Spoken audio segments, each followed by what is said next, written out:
Якутские спасатели провели учения по спасению заблудившихся в лесу. Поисково-спасательный отряд МЧС прочесал лес близ Якутска. Пострадавшего нашли. Кем оказался, из-за чего он не смог самостоятельно выбраться из леса и как прошла учебная операция, знает Юрий Осипов. Пожилой охотник потерялся в лесу к западу от Якутска. Мужчина сломал ногу, не двигается. Успел отправить сигнал бедствия родным. Такова легенда учений.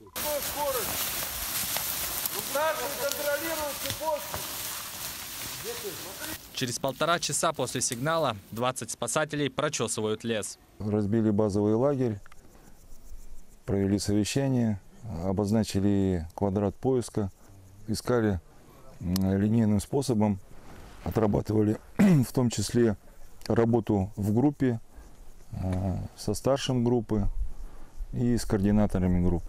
Точное местонахождение цели неизвестно, как в реальной жизни. Внимание обращается на возможные места разведения огня, приема пищи.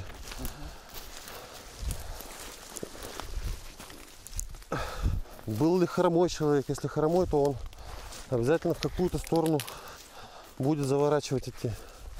И в итоге он там пойдет либо по большому кругу будет искать, ходить, либо он сидеть будет.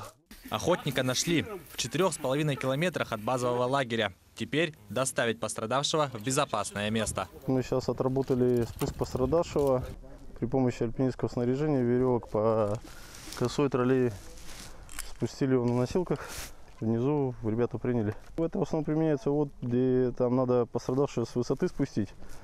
Ну там либо через овраг какой-то перенести. Можно также с таким способом через реку пострадавшего перевести на тот берег. Начался сезон сбора ягод и грибов. Именно в этот период люди и теряются. За 3 месяца в среднем по 10-15 случаев. Спасатели советуют одеваться в более яркую одежду, брать свой мобильный телефон, нож, спички и теплую одежду.